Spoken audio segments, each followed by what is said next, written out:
سلام بچه‌ها، امروز اومدم باشگاه رفیق خفنم. یه تمرین خفن میخوام بهتون یاد بدم که همه توی همه سنین رو میتونن انجام بدن. تمرین عالی که برای تقویت عضلات همه سنین فیله کمرتون میتونید انجام بدین.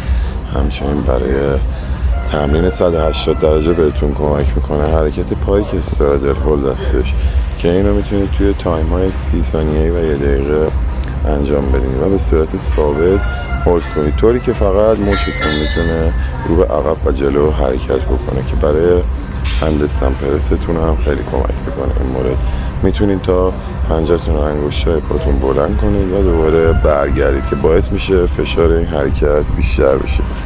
بعد از اینکه کشش روی این حرکت براتون راحت شد میتونید فول این حرکت رو انجام بدین، به این صورت که پاهاتون رو کامل جفت میکنید و دستاتون رو کنار پاهاتون قرار میدین. این حرکت نیاز به کشش بیشتری داره و خب فشار بیشتری روی بدنتون هم هست. همچنین این حرکت به پرس فول هندستندتون هم خیلی کمک میکنه و اینم به همون صورت میتونید توی تایم 30 ثانیه‌ای تا 1 دقیقه انجامش بدین. و همچنین برای تمرین فول پرس هندستند میتونید پا رو به صورت تک تک جدا کنید.